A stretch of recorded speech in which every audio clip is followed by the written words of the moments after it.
Assalamualaikum warahmatullahi wabarakatuh. Boleh saya mohon keikhlasannya. Takbir, Allahu Akbar. Takbir, Allahu Akbar. Takbir, Allahu Akbar. Alhamdulillahirabbil alamin. Saya izin untuk duduk karena kasihan ada yang udah nyiapin sebelumnya kalau saya nggak dudukin. Sebenarnya saya lebih senang untuk berdiri. Baik, bismillahirrahmanirrahim.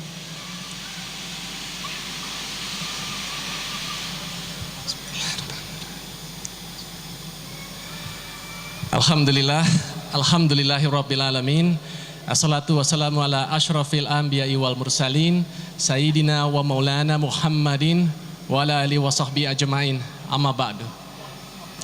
Sahabat-sahabat, Bapak dan Ibu, kawan-kawan, kakak, adik, alim ulama yang saya nggak bisa sebutkan satu persatu, salam kenal.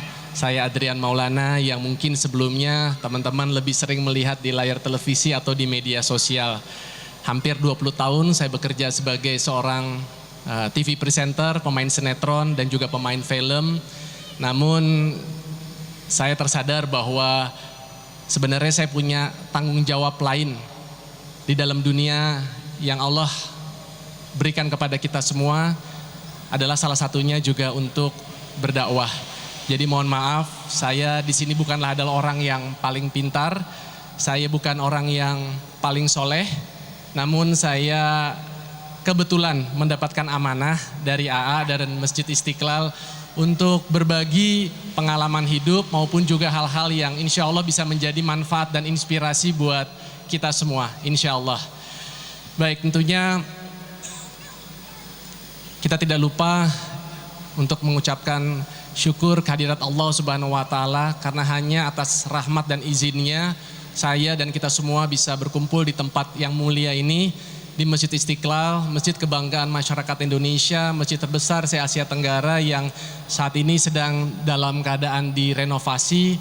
Kita doakan baik itu doa maupun support, baik materi, imaterial, semoga masjid ini bisa cepat selesai, bisa lebih bersih, lebih nyaman tempat wudhunya, tempat sholatnya, ya, dan akan menjadi lebih makmur nantinya. Amin, amin ya rabbal alamin. Salam serta salawat juga tentunya kita haturkan kepada junjungan kita, suri tauladan kita, role model kita semua, panutan kita semua, Rasulullah Sallallahu Alaihi Wasallam, ya, dan juga para sahabat serta generasi-generasi penerusnya di akhir zaman, dan Rasulullah tentunya yang sangat kita nanti-nantikan syafaatnya di yaumil akhir kelak. Amin amin ya rabbal alamin. Saya kira-kira mau ngomong apa ya? Ada yang sudah ikut atau follow Instagram saya nggak? Semoga yang belum diberikan hidayah.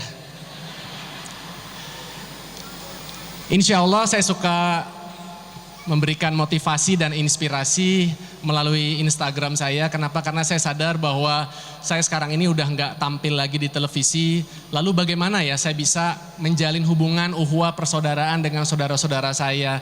Jadi sejak di 1-2 tahun belakangan ini saya sangat aktif di Instagram dengan nama akun Adrian Maulana. Dan sejak 1 minggu yang lalu saya baru membuat sebuah channel YouTube sendiri dengan nama Adrian Maulana juga. Semoga ini nanti bisa memberikan banyak kebaikan buat kehidupan kita sama-sama. Kalau pengalaman hijrah, saya rasa teman-teman sudah banyak tahu ya, bahwa alhamdulillah masjid-masjid ini sekarang semakin makmur, semakin banyak orang yang tersadar ingin sholat 5 waktu di masjid, ingin menjadikan masjid ini sebagai pusat peradaban Islam, bukan hanya sekedar tempat buat beribadah, tempat kita sholat, tapi juga bisa tempat kita gaul, tempat kita ngumpul, tempat kita berdiskusi, apapun kita bisa bicarakan di masjid. Kalau dari zaman dulu kebetulan saya punya buyut, itu adalah Syekh Muhammad Jamil Jambek. Kita ada masjid di Bukit Tinggi, Sumatera Barat. Beliau mengajari Al-Quran, mengajarkan ilmu silat, ya, bermuamalah juga seperti itu. Cita-cita saya juga adalah bagaimana masjid ini harus menjadi tempat yang asik, tempat yang keren. Jadi supaya anak-anak muda juga datang ke masjid.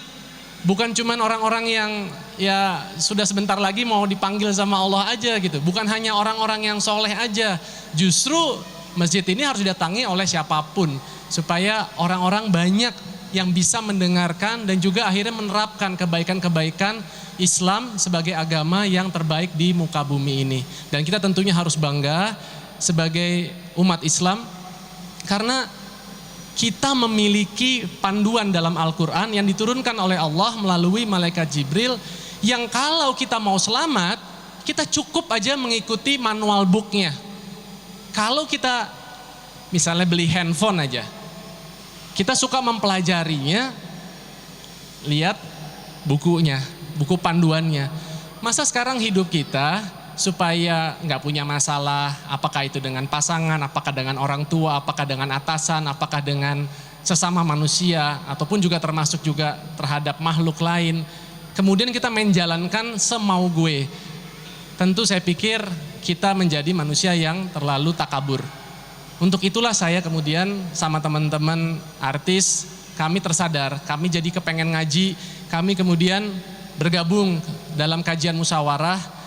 Kami ingin belajar, mengejar ketinggalan kami selama ini karena boleh dikatakan hampir 100% nggak ada yang seperti teman-teman semua. Dari kecil sekolahnya udah di sekolah Islam, banyak yang sudah masuk pesantren. Ya, saya nggak punya kesempatan itu. Sudah lebih dari 40-an tahun saya diberikan kesempatan sama Allah untuk hidup, tapi saya belum benar-benar menjalankan Islam yang secara kafah. Lalu bagaimana? Apakah kemudian saya nggak punya kesempatan untuk menjadi manusia yang lebih baik di sisi Allah? Ternyata menurut guru-guru kami, Ustadz Abdul Somad, Ustadz Adi Hidayat, ya Ustadz Salim Villa, Ustadz Hanan Ataki, Ustadz Umar Mita, Ustadz Felix Shaw, semua nggak ada yang mengatakan demikian. Semua bilang siapapun kita, apapun kondisi diri kita, pelaku maksiat, masih bermaksiat, ataukah kita sekarang sudah dalam keadaan yang lebih baik, semua punya kesempatan untuk menjadi pribadi yang lebih baik dari diri kita sebelumnya. Itulah makna hijrah yang sebenar-benarnya yang saya akhirnya terapkan dalam kehidupan saya sehari-hari. Makanya kami kalau yang teman-teman ikut suka follow kajian musyawarah, kami ini bukanlah orang yang lebih baik dari teman-teman, tidak. Tapi kami ingin bahwa setiap aktivitas kita ini bisa bernilai pahala di sisi Allah. Makanya kita sebarluaskan itu. Dan kajian itu adalah kajian memang yang tertutup, mohon maaf. Tapi insya Allah kami akan selalu sebarluaskan melalui YouTube ataupun juga Instagram, intisari maupun juga acara sepenuhnya.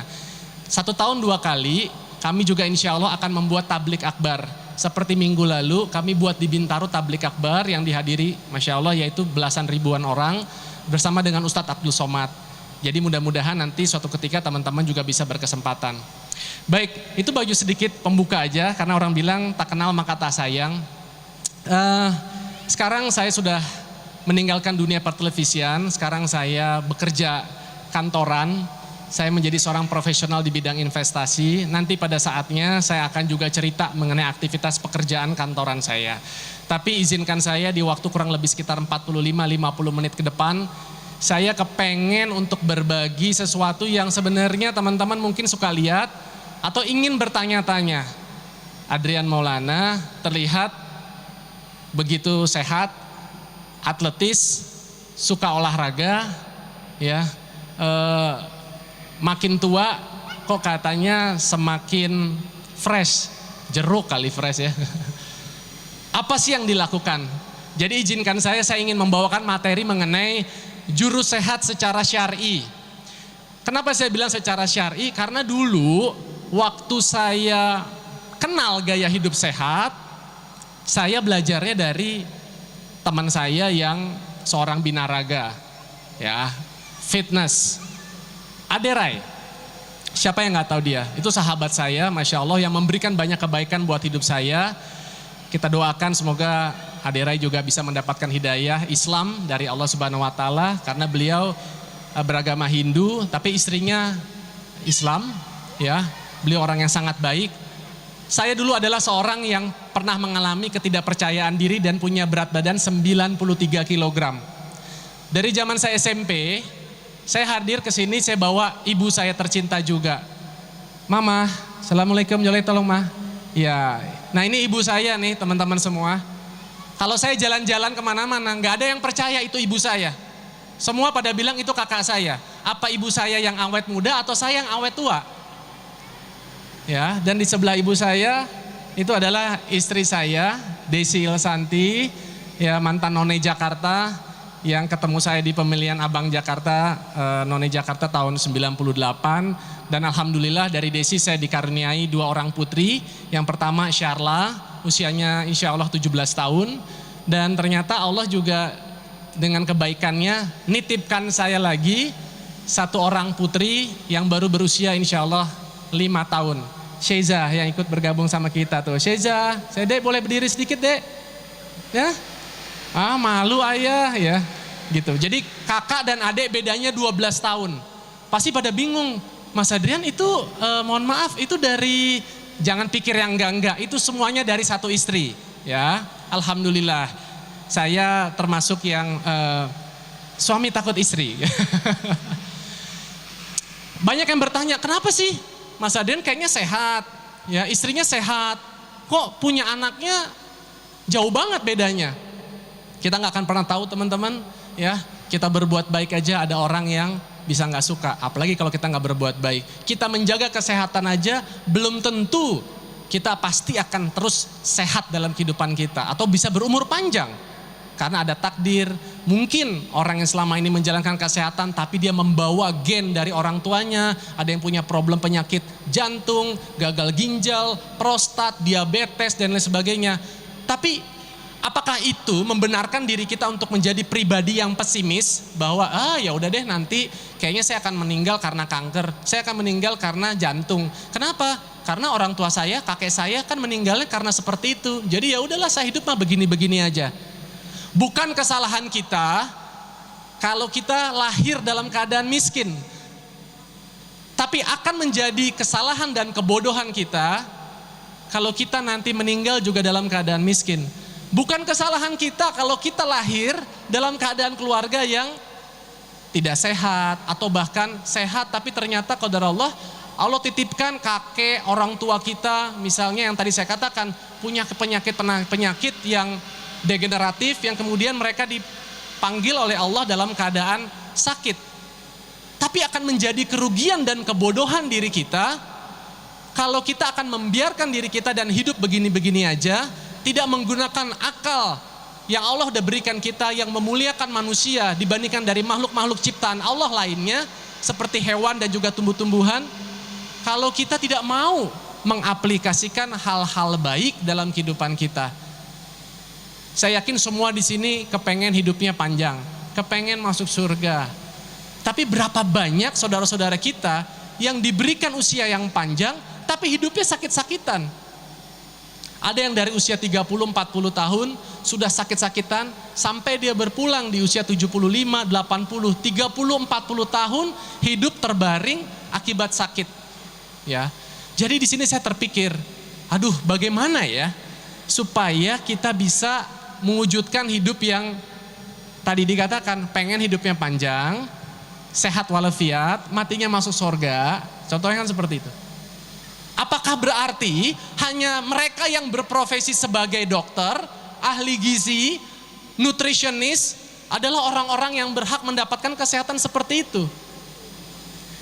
Kenyataannya kalau kita lihat berapa banyak, mohon maaf, dokter-dokter yang juga kehidupannya nggak sehat.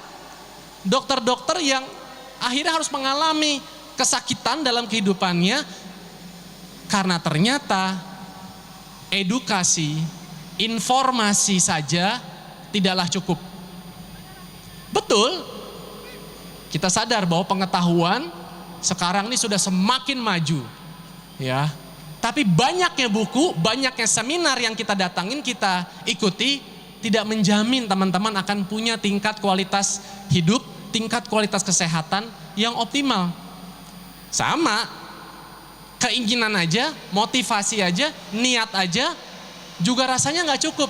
Saya kepengen langsing, saya kepengen sehat, saya nggak mau kena stroke, saya nggak mau kena penyakit jantung, saya nggak mau kena diabetes kemudian diamputasi, sama seperti misalnya keluarga saya atau teman saya. Niat mau aja nggak cukup. Karena ada satu hal lagi teman-teman yang sangat penting yang harus kita jalankan. Apa itu? Aksi. Percuma kita punya keinginan, pengen sukses, pengen jadi orang soleh, pengen orang yang sehat, kalau nggak disertai dengan ilmu yang memadai. Makanya kita bersyukur di mana di saat orang-orang sekarang justru memanfaatkan hari Minggu adalah untuknya istirahat lah, ada yang membenarkan dirinya untuk malas-malesan aja lah. Tapi Allah mudahkan teman-teman semua, ada yang dari luar Jakarta, ada yang dari Bekasi, ada yang dari Tangerang, lebih jauh bahkan, untuk kemudian dilangkahkan untuk datang ke majelis ilmu ini, ya. Jadi kita sangat bersyukur tentunya. Kembali lagi, kalau saja kita hanya memanfaatkan ilmu, pengetahuan, dan juga keinginan, itu tidak akan sempurna. Jadi apa dong yang menyempurnakan itu semua? Aksi, motivasi atau niat ditambah dengan edukasi atau informasi plus aksi, itu baru akan menghasilkan sebuah destinasi teman-teman. Ya. Oh, kalau hidup sehat, lalu bagaimana Mas Adrian? Ya, hidup sehat itu tentunya kan harus diet. Betul, diet itu salah satunya. Kedua, aktivitas gerak. Tapi juga jangan lupakan yang namanya istirahat. Jadi ibaratnya kita analogikan dengan sebuah pohon. Pohon itu memiliki ranting-ranting utama. Ranting yang pertama adalah ranting makan, yang kedua adalah ranting gerak, yang ketiga adalah ranting istirahat. Yang dimana semuanya atau ketiganya itu saling menopang satu sama lain. Jadi nggak bisa teman-teman, kalau saya kepengen mendapatkan tingkat kesehatan yang optimal, saya cuman mau olahraga rajin, makan pokoknya saya nggak mau diatur ya, nggak bisa. Begitu juga, saya pokoknya mau ngatur makan tapi saya nggak mau aktivitas gerak Mas Adrian. Saya nggak punya waktu, saya orang sibuk, pagi bangun habis subuh nyiapin sarapan, terus kemudian nganterin anak sekolah, kemudian saya ada arisan, terus kemudian saya nanti ada harus kajian ini, kemudian saya harus jualan ini, itu dan lain sebagainya, suami pulang jemput anak sekolah dan lain sebagainya. Membenarkan diri kita untuk kemudian tidak mau bergerak. Teman-teman semua yang dirahmati Allah, fitrahnya manusia itu adalah makhluk yang bergerak. Jadi justru kita zolim sama diri kita kalau kita malas bergerak. Ya. Yang ketiga adalah ranting istirahat. Ya. Malam hari fitrahnya adalah manusia itu untuk beristirahat. Boleh nggak begadang? Ya. Boleh atau nggak teman-teman? Nggak boleh. Kalau kata Bang Roma Irama, begadang jangan begadang, kalau tiada artinya. Ya, artinya begadang boleh. Contoh misalnya buat aku, menghidupkan sholat malam, baca Quran, sesuatu yang bermanfaat. Tapi Rasulullah saja sebagai suri teladan kita, tetap Rasulullah tidur dulu. Beliau setelah sholat isya malas bercakap-cakap atau melakukan aktivitas yang sia-sia, justru beliau tidur lebih cepat tapi bangunnya lebih awal. Mungkin kira-kira katanya sekitar jam 3 pagi untuk menghidupkan sholat malam sampai akhirnya masuk waktu subuh. Ya. Nah, jadi ketiga yang tadi saya katakan itu adalah hal-hal yang penting yang teman-teman saya sangat-sangat menghimbau untuk bisa jalankan, dan alhamdulillah saya jalankan. Dulu saya zolim sama diri saya.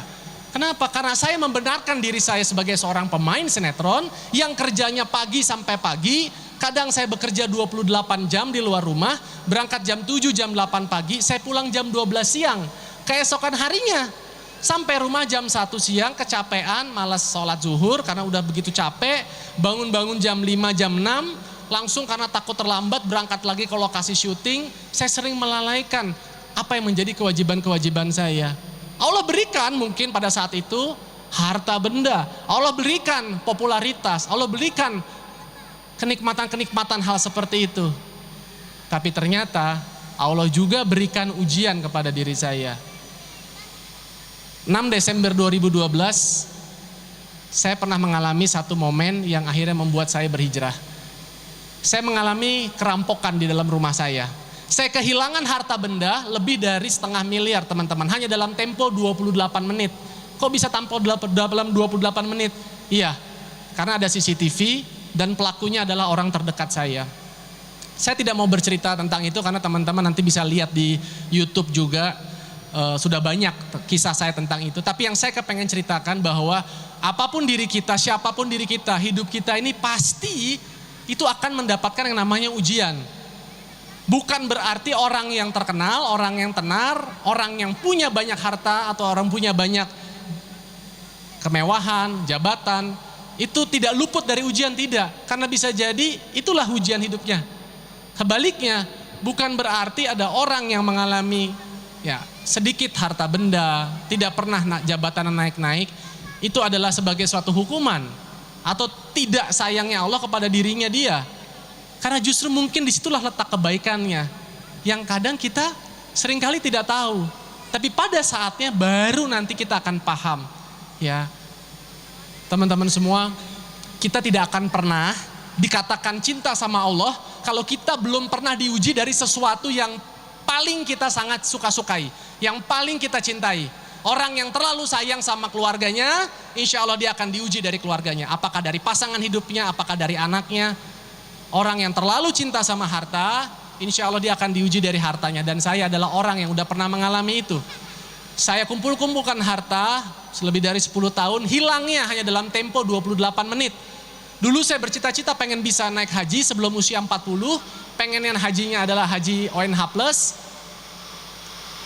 Saya butuh uang 17.000 US dollar, saya udah terkumpul 15.700, Allah ambil dalam waktu hanya 28 menit. Ya. Orang yang suka dengan jabatan, orang yang menghalalkan segala cara, membenarkan dirinya untuk merebut kekuasaan, itu pasti Allah akan berikan juga ujian. Ya, tenang aja teman-teman. Jadi apapun kondisi kita saat ini, ada sebuah ruang yang lebih luas daripada ruangan Masjid Istiqlal ini. Apa itu? Ruang bagi kemajuan. Selalu ada kesempatan buat diri kita, apapun diri kita, untuk lebih maju dari diri kita saat ini. Kalau tadi bicara kesehatan, dari yang gemuk bisa lebih langsing. Dari laki-laki yang kurus pengen punya six pack. Dari yang gak kaya menjadi lebih sejahtera. Dari yang pelaku maksiat menjadi pribadi yang taat. Tinggal keputusannya di kita. Kita mau gak mengambil langkah itu? Opsinya ada dalam diri kita. Jadi kembali lagi ke topik mengenai kesehatan. Saya biasa kalau bicarakan mengenai materi biasanya seharian. Tapi karena qadarullah waktunya cuma dikasih 1 jam, saya ambil yang general aja. 3 bagian utama. Tentang makan ya teman-teman. Diet. Ada orang bilang saya gak mau diet Mas Adrian. Karena diet itu bikin pusing. Diet itu bikin lemes. Diet itu kan gak boleh makan. Salah. Diet itu adalah manajemen makan. Kalau kita mengatur sesuatu, maka kita malah boleh untuk menikmati sesuatu. Kalau kita terbiasa mengatur penghasilan, honor, gaji kita setiap waktunya, boleh nggak sesekali kita jalan-jalan keluar kota sama keluarga kita? Boleh. Insya Allah nggak bakal bangkrut. Karena kita ngatur. Oh iya, saya kepengen setahun 2 kali aja. Dari gaji saya sisihkan setiap bulan misalnya 10% untuk persiapan jalan-jalan. Insya Allah, teman-teman gak bakal susah hidupnya. Tapi apa jadinya kalau tiap 2 minggu, tiap bulan, teman-teman hobinya jalan-jalan, kesana kesini, nongkrong-nongkrong. Jangan-jangan sebelum akhir bulan, uangnya udah habis. Seperti itu. Begitu juga dengan makanan. Boleh nggak sih makan pizza? Boleh nggak makan spaghetti? Boleh nggak sih makan di restoran Padang? Kan Mas Aden orang Padang, jadi saya sukanya makan Padang. Iya. Restoran Padang enak ya teman-teman ya. Hampir di setiap pengkolan ada itu restoran Padang. Ya, karena memang enak, ya kan? Masya Allah ya. Restoran Padangnya aja enak, apalagi nikah sama orang Padang, betul?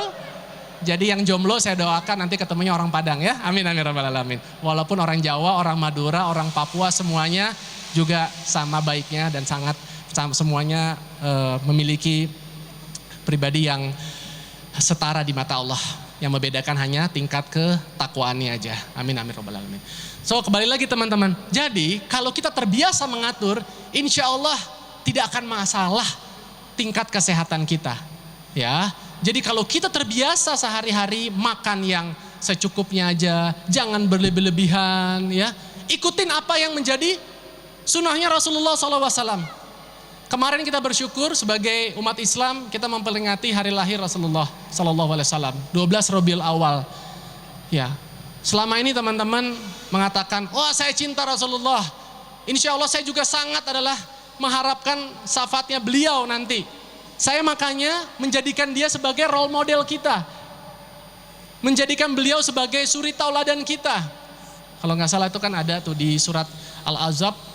Ayat surat ke-33 ayat 21 bahwa sesungguhnya sudah ada suri tauladan dalam diri Rasulullah SAW bagi mereka yang ingin mengharapkan rahmat, ya. Dia juga banyak menyebut-nyebut nama Allah.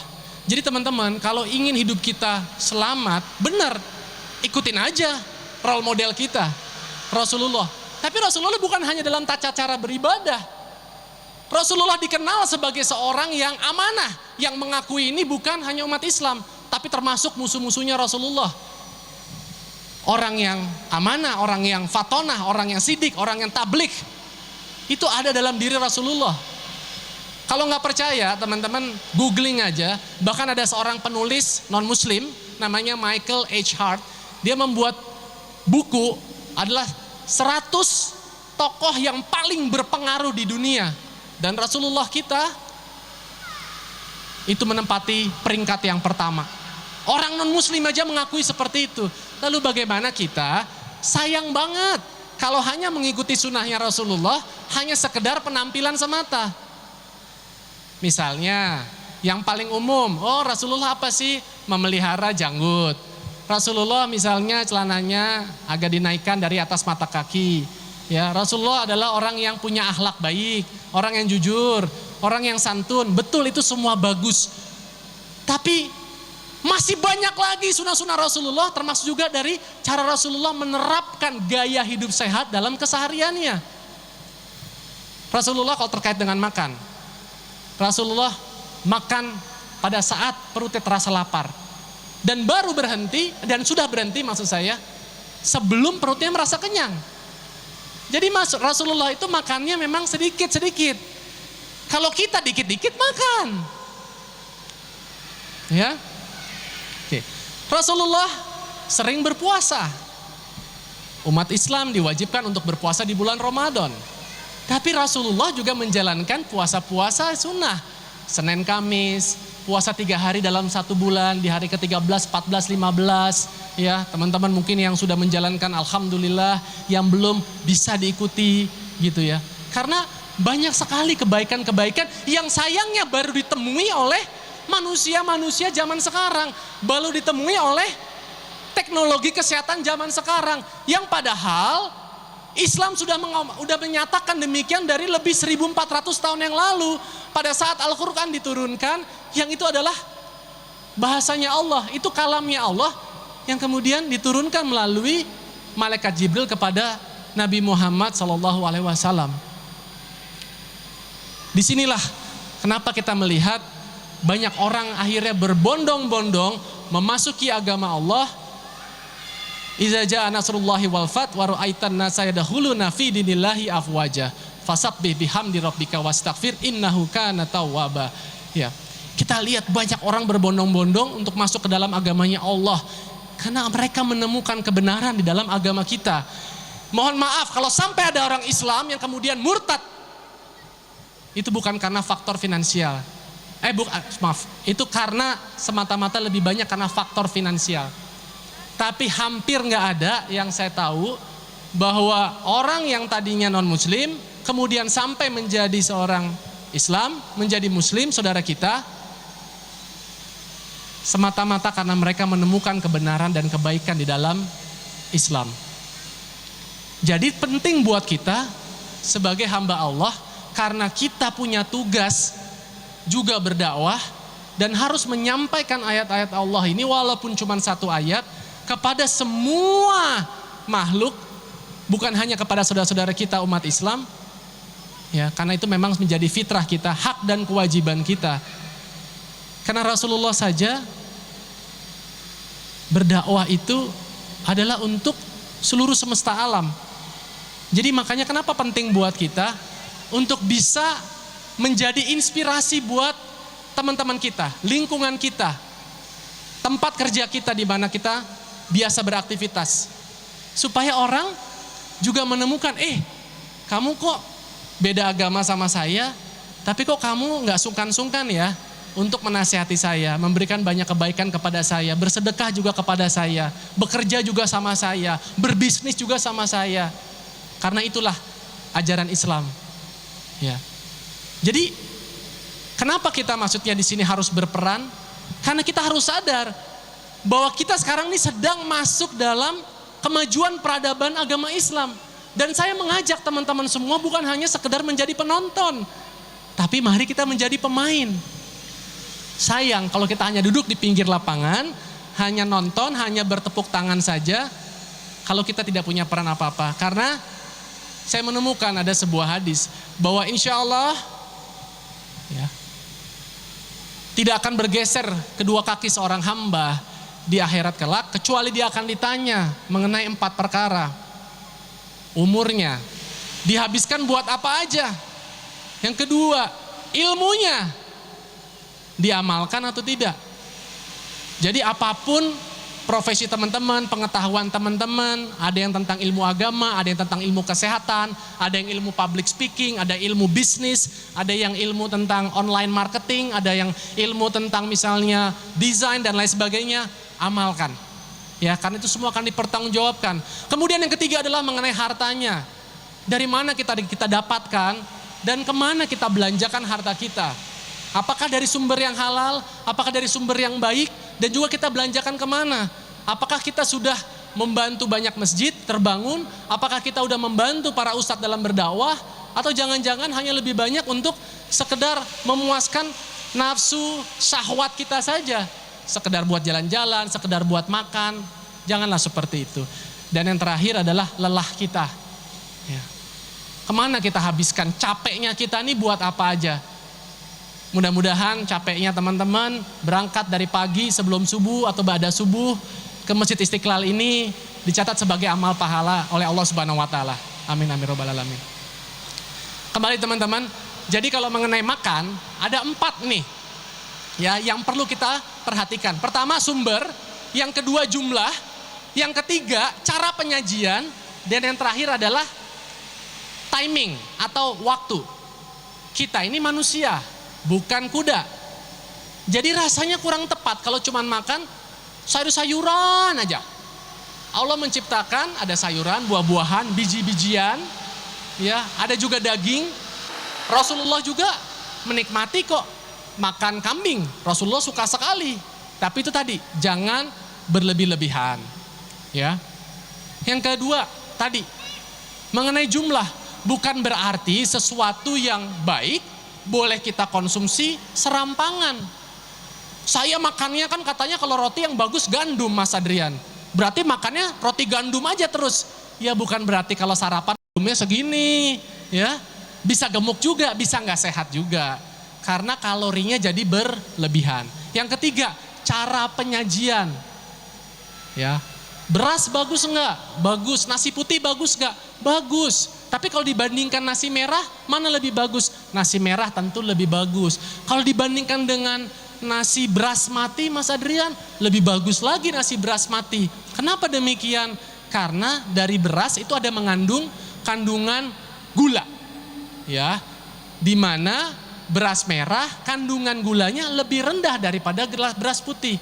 Di mana beras basmati, kalau di toko-toko tuh misalnya namanya kalau nggak salah mereknya Taj Mahal, itu kandungan gulanya paling rendah. Makanya kenapanya harganya lebih mahal.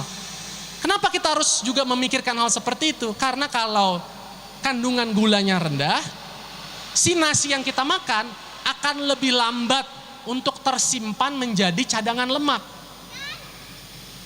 Ya, kalau kita terbiasa makan sesuatu yang manis-manis, itu kandungan gulanya memang tinggi. Kalau dia terbakar, nggak apa-apa.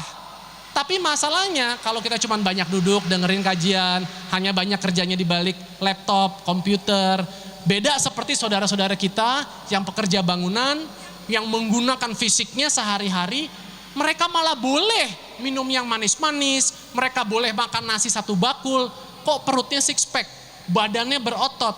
Saya makan nasi sejumput aja kayaknya langsung jadi lemak. Ya. Bukan salah diri kita, bukan, tapi jangan-jangan ada yang perlu kita evaluasi. Karena saudara kita tersebut lebih banyak menggunakan fisiknya ketimbang misalnya mungkin pikirannya, otaknya, ya, yang dimana mungkin membutuhkan kalori yang lebih sedikit. Seperti itu. Terus kemudian contoh misalnya makan apa ya? Ayam. Saya orang Padang, tapi orang bingung loh, Mas Adrian emang gak makan makanan masakan Padang? Iya saya makan. Tapi makannya apa? Masakan Padang bukannya banyaknya itu gulai-gulean, goreng-gorengan. Ya kan gak semua itu. Di restoran Padang, coba ada ayam goreng, ada ayam bakar, tapi juga ada ayam pop. Kita pilih ayam pop. Loh, ayam pop bukannya ada minyaknya Mas Adrian. Ayam pop itu sebenarnya dibikinnya diungkep. Tapi sebelum disajikan ke meja, biasanya sama pelayannya suka dicelupin dulu ke minyak panas. Jadi kalau kita mau pesen bilang aja, Mas, udah tolong ya, saya nggak usah digoreng lagi. Saya yang masih diungkep aja, yang nggak usah dicelupin ke minyak panas ya. Contoh seperti itu. Ya. Kedua, sayur. Ada banyak sayur nangka, ada sayur yang pokoknya menggunakan santan. Tapi kan juga ada di restoran Padang daun singkong, potongan timun yang tetap kita bisa konsumsi, tetap enak. Aduh, tapi kan restoran Padang yang enak itu kan kalau pakai kuah-kuahnya gitu Mas Adrian. Iya, tapi kan kita mau bicara sehat nih, ya. Mungkin kita nggak usah deh pakai kuah atau kalau nggak sedikit aja. Sambal juga seperti itu, jangan ditaruh di nasinya, mungkin di pinggir. Jadi dicocol-cocol sedikit, tetap rasanya enak, tapi kita bisa membatasi yang agak kurang baik yang kita masukkan dalam tubuh kita. Teman-teman, mulut kita ini adalah sumber kesehatan, tapi sekaligus juga sumber kesakitan kita. Kalau kita kepengen terlihat baik, masukkanlah sesuatu yang baik. Begitu juga dengan sebaliknya. Termasuk bagaimana cara kita memperlakukan makanan. Oke. Yang terakhir adalah mengenai timing. Mas Adrian, saya malam gak pernah makan nasi. Bahkan saya gak pernah makan daging, sayur juga gak. Saya cuma makan buah malam hari. Oh iya, tapi saya gak bisa langsing-langsing. Tetap aja pagi-pagi tuh kayaknya, aduh timbangan gak turun-turun. Pasti ada yang dimakan deh malam hari. Iya, saya makan buah. Boleh tahu buah apa? Ya macam-macam, saya makan melon, saya makan mangga, saya makan pepaya, gitu. Nah jangan-jangan gara-gara makan buah, loh kan makannya buah. Iya, tapi sesuatu yang kita kategorikan baik, belum tentu sepenuhnya baik kalau kita salah dalam waktu mengkonsumsinya. Buah yang tadi saya sebut, buahnya baik, tapi juga mengandung kandungan gula yang tinggi. Yang kalau tidak terbakar, karena masalahnya malam hari biasanya kita cuma tidur, ya, tetap sih organ-organ kita butuh kalori tapi nggak sebanyak aktivitas di siang hari. Makanya pada saat bangun tidur kok kita nggak langsing-langsing juga. Jadi kalau malam hendaknya kita makan misalnya buah-buah jangan yang terlalu manis teman-teman. Seperti pepaya, apel, ya apelnya juga yang hijau ya. Makan nanas masih oke. Ya kalau yang terlalu manis sebaiknya kita makan di pagi sampai di sore hari aja. Ya lebih dari itu sebaiknya kita tahan. Contoh demikian ya. Yang kedua, fitrah manusia adalah makhluk yang bergerak. Makanya kita penting bergerak. Makanya kalau teman-teman lihat, hampir di setiap pusat perbelanjaan, di setiap mall, itu ada yang namanya fitness center, pusat kebugaran. Kayaknya zaman 20 tahun lalu nggak ada deh, kayak seperti itu. Karena banyak orang yang melihat, orang-orang Indonesia khususnya, itu suka kurang bergerak. Dengan kemajuan zaman teknologi gedung-gedung, jarang yang cuma menyediakan tangga manual, tapi udah disediain eskalator, udah disediakan lift. Tapi dulu kakek nenek saya nggak pergi ke gym, nggak pergi fitness, karena mereka terbiasa sehari-harinya naik sepeda, jalan kaki. Kalau sekolah, kalau ngajar bisa berangkat 3 kilo, pulang 3 kilo. Kalau kita boro-boro, duduk di Gojek, ya kan, di kereta duduk, atau yang naik mobil duduk juga seperti itu. Ya, makanya kenapa kita lebih harus lagi berusaha untuk mau bergerak. Ya, kalau dulu kan kita lihat, wah Rasulullah berkuda, bahkan Rasulullah sunahnya apa? Ajari anak-anakmu itu berkuda, memanah dan berenang. Susah mungkin sekarang Mas Adrian, ada untuk berkuda mahal pula. Oke, ya mungkin aktivitas gerak yang lainnya. Ya, jadi jangan kita mencari-cari alasan untuk tidak mau bergerak, mengatasnamakan tinggal di ibu kota Jakarta, penuh polusi, di mana-mana macet. Atau saya kesibukannya tingkat tinggi, saya lebih harus memprioritaskan keluarga daripada olahraga. Itulah manusia. Ya, manusia itu suka terhadap 3 hal. Pertama, suka cari pembenaran. Yang kedua, suka cari-cari kesalahan orang lain.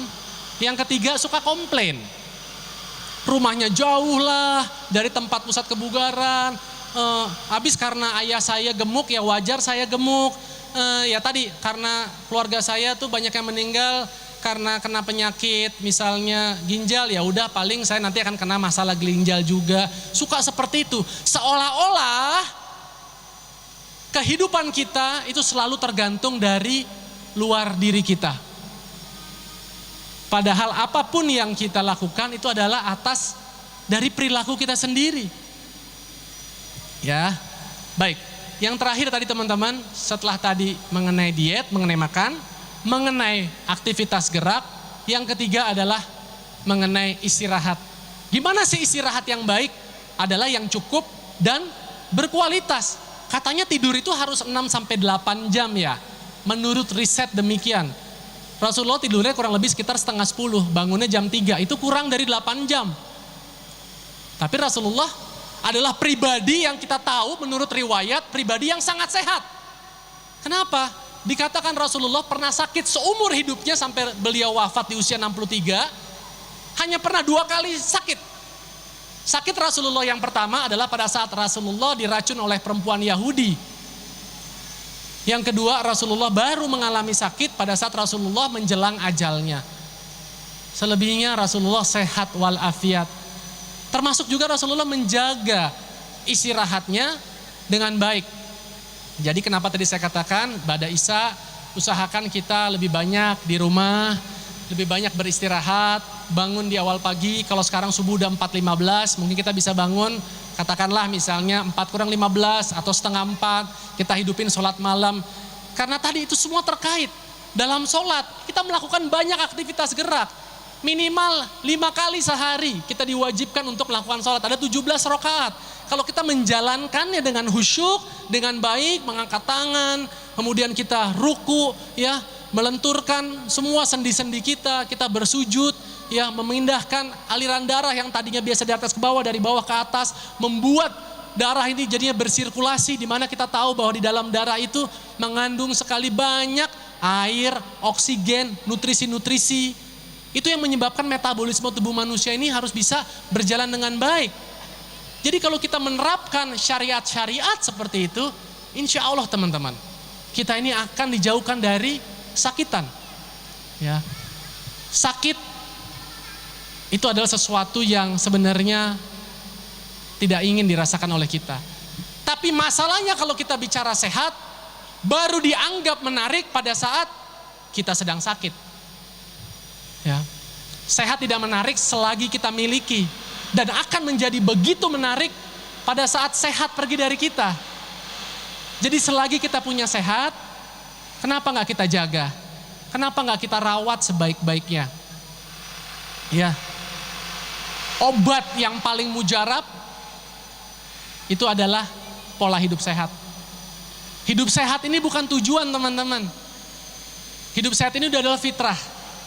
Menjalani gaya hidup sehat itu adalah perjalanannya. Jadi saya bisa duduk di sini atau jadi seorang public figure bukan karena saya dulu menjalani gaya hidup sehat, bukan. Saya bisa terjaga seperti ini bukan karena profesi, tapi karena itu fitrah kita yang udah jelas tingkat kesehatan teman-teman pasti akan membaik. Yang kedua, teman-teman insya Allah akan punya kepercayaan diri yang juga lebih baik. Bonusnya, teman-teman akan punya penampilan juga yang lebih baik. Dulu 1 bulan 2 kali saya ke dokter kulit. saya di facial, minum obat pagi, malam, pakai krim pagi, krim malam, begitu ya mbak-mbak, ibu-ibu. Menghabiskan biaya yang ratusan ribu bahkan 1 juta setiap bulan untuk bagaimana membuat kulit saya terlihat lebih baik. Karena dulu kulit saya itu, waduh, gunung Merapi di mana-mana, jerawatan. Apalagi setelah jadi public figure, dibedakin, kena lampu, wah udah makin gak karuan. Gak boleh makan ini, gak boleh makan itu, gak boleh makan alpukat, gak boleh makan kacang-kacangan, gak boleh makan melinjo, katanya seperti itu karena mengandung lemak yang tinggi. Tapi sekarang apa yang saya sebut, saya makan alpukat, saya makan kacang, saya makan melinjo. Alhamdulillah kulit saya makin tua makin baik, gak apa-apa. Gak pernah lagi saya ke dokter kulit. Yang salah bukan alpukatnya, yang salah bukan kacangnya, tapi yang salah teman-temannya. Alpukatnya dikasih gula yang banyak, kasih susu kental manis warna putih, terakhirnya dikasih es krim, terakhirnya dikasih susu kental yang warnanya coklat. Mantap, jus alpukat restoran Padang, seperti itu ya. Karena kalori yang berlebihan yang membuat alpukat yang diciptakan Allah, yang tumbuh di muka bumi begitu banyak manfaatnya, mengandung lemak nabati yang bagus untuk menghasilkan hormon, memperbaiki bantuan kulit kita, rambut kita supaya lebih lebat. Ya, itu karena memang mengandung lemak yang baik. Begitu juga di kacang, kacang itu baik teman-teman. Yang nggak baik kadang-kadang apa? Cara kita dalam menyajikannya. Pada saat kacang digoreng pakai minyak yang berulang kali, sesuatu yang baik mengandung lemak yang baik menjadi lemak yang jenuh, menjadi lemak yang tidak sehat, menjadi lemak yang sulit untuk diurai dalam tubuh kita. Kenapa banyak orang harus berusaha untuk membatasi lemak? Teman-teman boleh cek di Google, 1 gram lemak itu mengandung 9 kalori. Sedangkan 1 gram protein atau 1 gram karbohidrat itu hanya mengandung 4 kalori. Jadi orang yang terbiasa memasukkan lemak ke dalam tubuhnya, dia sebenarnya menimbun kalori 2,5 kali lipat. Jadi jangan terpaku dengan sesuatu yang kecil, pasti kalorinya kecil. Sesuatu yang besar ini pasti kalorinya besar. Enggak. Kalau sesuatu kecil itu makannya burger, pakai keju, kejunya double, dagingnya double, walaupun ukurannya cuma sekepalan tangan saya, jelas-jelas dia kalorinya lebih besar daripada 1 mangkok gado-gado, 1 mangkok karedok, 1 mangkok sayur-sayuran seperti salad. Sudah jelas, padahal mangkoknya ukuran gede, ini ukurannya kecil. Jadi jangan terkecoh dengan mata kita. Dan juga jangan terkecoh dengan yang namanya timbangan teman-teman. Aduh, mas aku udah fitness nih, aku udah ikut aerobik nih, aku udah ikut senam nih. Beratku kok masih 65 ya, beratku yang laki-laki misalnya kok masih 85 ya, gak turun-turun. Ya, belum tentu lemaknya yang gak terkikis. Dalam tubuh kita ada yang namanya tulang, ada yang namanya air, ada yang namanya organ tubuh, ada yang namanya otot, dan juga ada yang namanya lemak. Organ tubuh ya udah seperti itu. Tulang ya ukurannya seperti itu. Ada yang besar, ada yang kecil. Air, 70% dalam tubuh kita memang terdiri dari air. Jangan kurang-kurangin jatah kita minum air. Yang bisa kita atur adalah lemak dan otot. Hendaknya otot yang kita naikkan, lemak yang kita turunkan. Orang yang badannya punya cukup otot, badannya jadi gampang bakar lemak. Karena otot itu adalah mesin pembakar lemak tubuh kita. Jadi buat yang perempuan juga, jangan takut latihan beban. Kenapa? Percaya, demi Allah. Teman-teman, ukti-ukti, ibu-ibu boleh dia lebihkan dalam tubuh dia. Apa? Hormon laki-laki. Hormon testosteron dia suntikan ke dalam tubuh dia. Makanya perempuan badannya terlihat lebih atletis dan juga terlihat maskulin. Kenapa suaranya menjadi lebih berat? Tumbuh jakun dan mohon maaf dadanya juga sampai tumbuh bulu. Jadi jangan pernah menyalahgunakan obat. Ingat teman-teman, yang laki-laki juga demikian, jangan pengen badannya atletis kemudian menggunakan obat-obatan. Obat itu hanya buat orang sakit. Teman-teman semua sehat. Teman-teman cukup menjaganya. Ya, sesuai dengan kemampuan kita. Jangan dimanjakan, tapi juga jangan dipaksakan. Seperti itu. Ya. Nah, itulah secara general saja teman-teman. Apa yang tadi saya sampaikan, bagaimana kita bisa menjaga kesehatan kita secara syar'i. Kenapa saya bilang secara syar'i? Karena Rasulullah SAW, suri tauladan kita, sudah mencontohkan bahwa beliau itu menerapkan dalam kesehariannya. Baik dari makan yang tadi saya katakan, beliau makannya itu secukupnya, tidak berlebih-lebihan. Ya, saya jadi teringat, kalau sampai nanti besok, lusa, pada saat apalagi hari Minggu nih, biasanya suka banyak acara nih, acara tasyakuran, acara undangan, kawinan. Kita biasanya suka menyalah-nyalakan gara-gara banyaknya undangan, makanya saya makannya banyak. Kan kuncinya di kita. Saya kalau dapat banyak undangan, saya biasanya suka makan terlebih dahulu di rumah. Wah, rugi dong Mas Adrian. Enggak, karena saya mau bertanggung jawab sama diri saya. Kalau saya terlalu kelaparan, pada saat datang ke tempat-tempat acara, wajar yang diserbu adalah kambing gulingnya dulu. Wajar yang diserbu adalah daging-dagingan dulu. Tapi kalau saya enggak, yang saya serbu biasanya adalah buah-buahan, puding, sesuatu yang enggak populer, tapi justru yang paling banyak manfaatnya. Karena banyak seratnya. Coba ambil salad, ambil gado-gado, enggak ada yang ngantri itu pasti di kawinan. Makanya kita jangan sampai tubuh ini terlalu merasa sangat kelaparan. Karena kalau tubuh kita terlalu kelaparan, umumnya kita menjadi emosional. Termasuk ngelihat ada apa yang di depan kita, pengennya disikat terus, dimakan terus.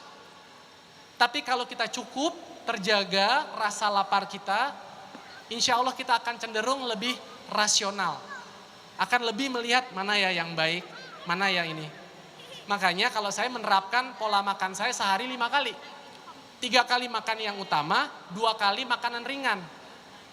Insya Allah saya udah 20 tahun, makan sarapan itu cuma putih telur aja. Sama secangkir kopi. Tanya istri saya.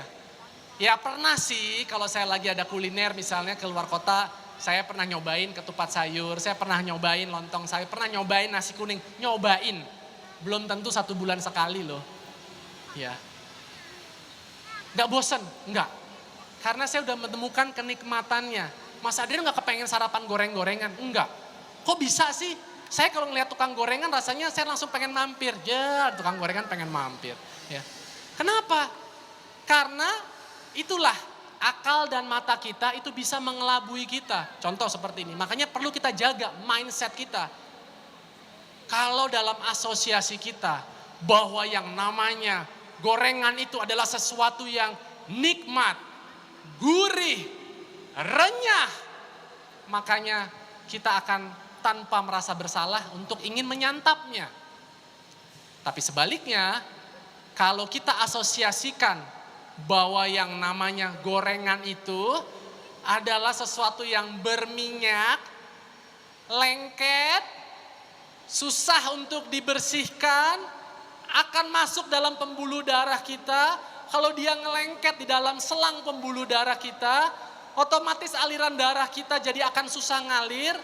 Otomatis makanya kenapa oksigen dalam darah kita juga akan susah sampai ke otak kita.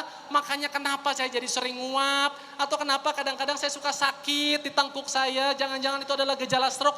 Insya Allah teman-teman akan lebih berhati-hati atau bahkan udah gak makan lagi yang namanya gorengan. Di sini penting buat kita untuk mengasosiasikan seperti itu. Ya, kenapa teman-teman? Karena tadi informasi aja gak cukup, keinginan aja gak cukup, tapi kita harus juga punya mindset yang cukup. Kita harus punya mindset yang kuat. Insya Allah nanti ke depan saya akan buat di YouTube channel saya Strong Mind Healthy Life. Jadi kita harus punya daya pikir yang kuat, motivasi yang kuat, supaya kita bisa punya tingkat kesehatan juga yang lebih baik. Kita kepengen Indonesia sehat dan kuat, itu semua dimulai dari masyarakat yang sehat dan kuat. Masyarakat yang sehat dan kuat dimulai dari keluarga yang sehat dan kuat. Keluarga sehat dan kuat dimulai dari pribadi-pribadi kita semua yang sehat dan kuat. Khususnya ibu, kenapa? Karena ibu-ibu ini adalah orang yang sangat berjasa buat suami dan juga anak-anaknya. Madrasah yang paling utama dan paling pertama adalah di dalam keluarga. Kalau kita kepengen anak kita baik, berikanlah yang baik. Termasuk bukan hanya sekedar mampu untuk ngasih tahu, tapi kita harus menjadi contoh buat anak kita. Jangan hanya sekedar memberi contoh. Dan contoh yang terbaik adalah Rasulullah SAW. Teman-teman silakan banyak Google, banyak baca, banyak ikuti kajian-kajian, tapi jangan lupa untuk mempraktekkan dalam kehidupan kita sehari-hari. Terakhir, sebelum nih saya tutup, saya minta waktu 3 menit aja, volunteer. Ada yang ngerasa bilang, saya nggak punya waktu untuk pergi ke gym, saya nggak punya uang untuk menjadi anggota di pusat kebugaran. Saya tapi punya waktu untuk bisa di rumah, tapi saya malas bergerak. Apakah saya tetap bisa sehat? Saya berikan tips supaya teman-teman tanpa perlu bergerak tapi bisa tetap sehat. Contoh aja, ini salah satu ya. Nanti ada lagi sesi berikutnya kapan-kapan. Boleh minta tolong yang kedua, Mas? Boleh berdiri? Ya, boleh. Satu lagi, yang muda boleh, satu orang lagi. Boleh saya minta izin satu orang buat bantuin? Iya, Mas boleh, iya. Contoh sini, boleh maju ke depan. Bantuin saya, di sini. Kalau nggak ada teman, cari aja tembok. Tapi kalau ada teman nggak ada tembok seperti sekarang, kita berdua lakukan seperti ini. Silakan Ustadz di depan. Ya, punggung-punggungan, ya. Boleh nempel kan? Ini sesama mahram ya.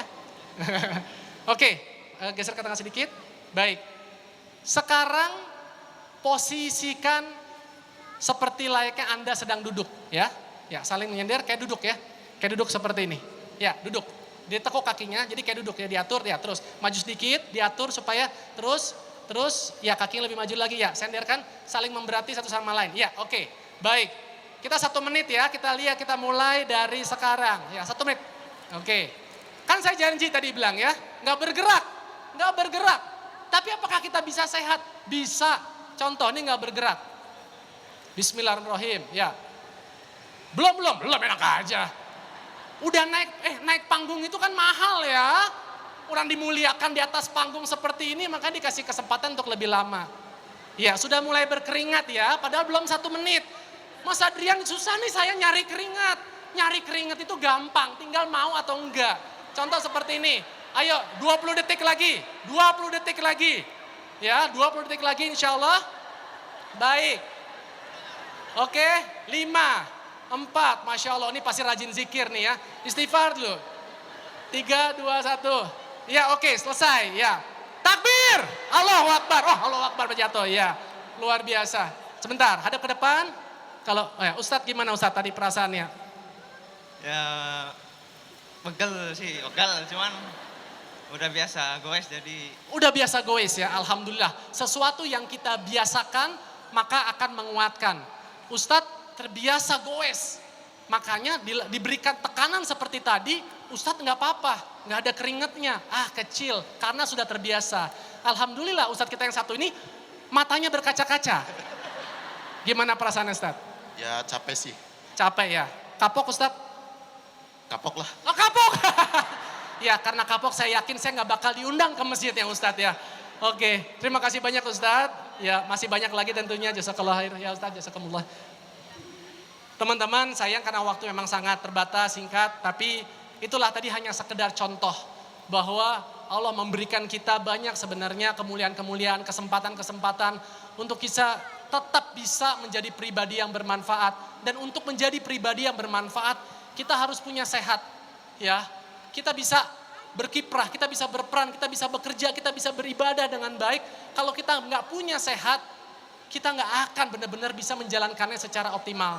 Saya doakan semoga 1 jam ini insya Allah menjadi sesuatu yang bisa menjadi manfaat buat teman-teman semua dan menjadi inspirasi buat kita semua untuk mengikuti Rasulullah SAW, suri teladan kita yang sangat-sangat memberikan banyak kebaikan untuk seluruh semesta alam. Saya Adrian Maulana, mohon maaf apabila ada kata-kata saya yang kurang berkenan di hati, mohon dibukakan pintu maaf karena kesempurnaan hanya milik Allah. Insya Allah kita akan ketemu lagi di waktu yang mendatang atau minimal setidaknya di media sosial saya.